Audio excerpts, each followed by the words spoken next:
Students, আশা করি তোমরা সকলেই খুব ভালো আছো। জ্ঞানজ্যোতি কোচিং সেন্টারের পক্ষ থেকে তোমাদের সবাইকে আরো একবার স্বাগত।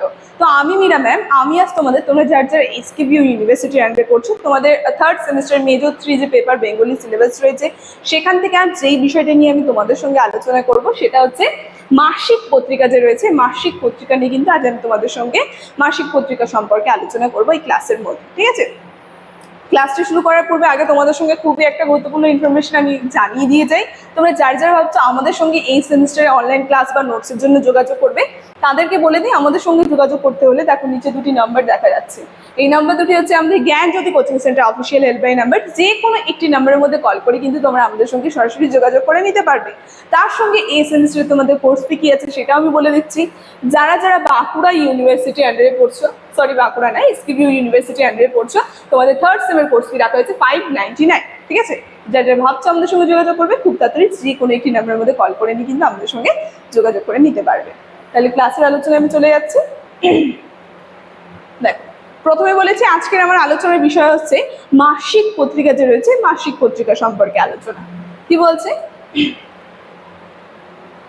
মাসিক পত্রিকা হলো নির্দিষ্ট সময়ের পরপর প্রকাশিত হওয়া একটি সাময়িকী পত্রিকা, যা সাধারণ মাসিকভাবে প্রকাশিত হয় এবং বিভিন্ন বিষয়ে বিস্তারিত গভীর বিশ্লেষণের প্রদান করে। তাহলে বুঝতে পারছি মাসিক পত্রিকা হচ্ছে মানে একটা সময়ের পরপর কিন্তু একটা নির্দিষ্ট সময়ভাবে কিন্তু এই পত্রিকা প্রকাশিত হয়, যার মধ্যে বিভিন্ন বিষয় বিস্তারিত আর গভীরভাবে বিশ্লেষণ প্রদান করা থাকে। কি কি বিষয় নিয়ে আলোচনা হয় তাহলে মাসিক পত্রিকায়, সেটাই বলছে। দেখো, এই পত্রিকাগুলিতে সাহিত্য রয়েছে, সাহিত্য, সংস্কৃতি, তারপরে বিজ্ঞান, অর্থনীতি, বিনোদন, তারপরে ভ্রমণ, সমসাময়িক ঘটনাবলী, তাহলে বিভিন্ন বিষয়। ঠিক আছে, বিজ্ঞান, অর্থনীতি, সে তৎকালীন সময় কি কি বিষয় ঘটছে সেই সমস্ত বিষয় নিয়ে কিন্তু আলোচনা হয়ে থাকে এবং নানা ধরনের বিষয়বস্তু নিয়েও কিন্তু আলোচনা করে থাকে এই মাসিক পত্রিকা। দেখো কি বলছে, আধুনিক যুগে প্রযুক্তিগত অগ্রগতির ফলে মাসিক পত্রিকাগুলি ডিজিটাল মাধ্যমে প্রকাশিত হচ্ছে। আমরা দেখবো আধুনিক যুগে প্রযুক্তির অনেক উন্নতি ঘটেছে, যে কারণে ডিজিটাল আকারে কিন্তু মাসিক পত্রিকা প্রকাশিত হচ্ছে। তারপর কি বলছে, এই যে মাসিক পত্রিকা রয়েছে কিছু বৈশিষ্ট্য আমরা দেখে নিই। প্রথমে কি বলছে, সাহিত্যের ক্ষেত্রে কবিতা, প্রবন্ধ, গল্প, উপন্যাসের ধারাবাহিক প্রকাশে মাসিক পত্রিকা ছিল একটা মুখ্য মাধ্যম। তাহলে বুঝতেই পারলাম কবিতা, প্রবন্ধ, গল্প, উপন্যাস, বিভিন্ন বিষয় নিয়ে কিন্তু এই মাসিক পত্রিকা আর কি লেখা হতো। দ্বিতীয় কি বলছে, দ্বিতীয় বৈশিষ্ট্য সামাজিক ও রাজনৈতিক আলোচনা, জাতীয়তাবাদ, নারী শিক্ষা, সমাজ সংস্কৃতি ইত্যাদির বিষয়ে আলোচনার মঞ্চ হিসেবে কাজ করেছিল। আমরা দেখতে পাচ্ছি তাহলে মাসিক পত্রিকা শুধুমাত্র কবিতা, প্রবন্ধ, গল্প এগুলোই নয়, সে তৎকালীন সময় রাজনৈতিক, সামাজিক এবং জাতীয়তাবাদ উন্নতির ক্ষেত্রে কিন্তু একটা গুরুত্বপূর্ণ ভূমিকা পালন করেছিল। দেখো তারপর কি বলছে, 3 নম্বরে বলছে বৈশিষ্ট্যে নতুন প্রতিভার পরিচয়।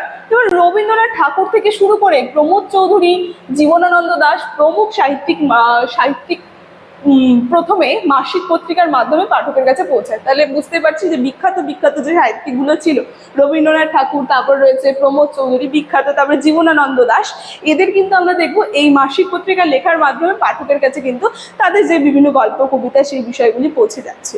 ঠিক আছে, দেখো তারপর লাস্টে 5 নম্বরে কি বলছি, বাংলা গদ্য সাহিত্যের বিকাশ, যেটা সব থেকে বেশি গুরুত্বপূর্ণ ভূমিকা পালন করেছিল।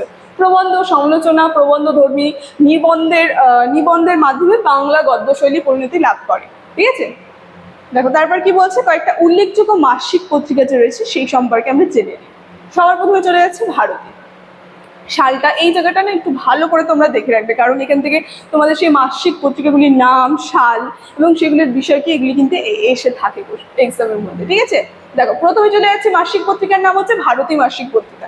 এখানে কি বলছে, যেটা 1877 সালে প্রকাশিত হয়েছিল এবং রবীন্দ্রনাথ ঠাকুর, দ্বিজেন্দ্রলাল রায়, প্রমোদ চৌধুরী প্রমুখ লেখক কিন্তু এখানে লিখতেন। তাহলে কারা কারা লিখতেন সেই বিষয়টা আমরা বুঝে গেলাম।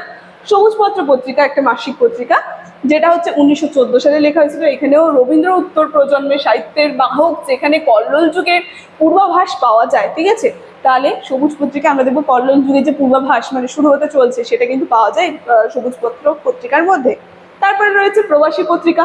এই পত্রিকার মধ্যে আমরা দেখবো রামানন্দ চট্টোপাধ্যায় সম্পাদিত সাহিত্য, সমাজ, রাজনীতি, সংস্কৃতি সমন্বিত পত্রিকা ছিল কিন্তু এই প্রবাসী পত্রিকা। ঠিক আছে, মানে বিভিন্ন বিষয় যে রয়েছে, সাহিত্য, সমাজ, এই বিষয়গুলি নিয়ে কিন্তু আলোচনা হতো।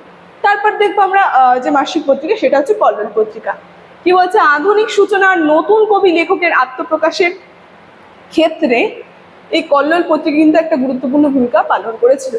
আর ঐতিহাসিক গুরুত্বটা আমরা দেখিনি একটু, এই যে মাসিক পত্রিকা রয়েছে এই ঐতিহাসিক গুরুত্ব কত ছিল। তো কি বলছে, বাংলাদেশে মুদ্রণ শিল্পের প্রসারের সাথে সাথে মাসিক পত্রিকার প্রচলন বাড়ে, যেটা 1818 সালে প্রকাশিত দিগদর্শন ছিল একটি গুরুত্বপূর্ণ মাসিক সাময়িকী পত্রিকা। তাহলে বুঝতে পারলাম ঐতিহাসিক দিক থেকেও কিন্তু এর গুরুত্বপূর্ণ ভূমিকা পালন করেছে মাসিক পত্রিকাগুলো। ঠিক আছে, তো আজকে এই মাসিক পত্রিকা নিয়ে ক্লাসের আলোচনা আমার এতটুকুন ছিল। ইনফরমেশন নিয়ে কিন্তু আমি ক্লাসের শুরুতে তোমাদের আলোচনা করে দিয়েছি। আজকের আলোচনা আমার এখানে থাকছে। ভিডিওটি শুরু থেকে শেষ অবধি দেখার জন্য থ্যাংক ইউ।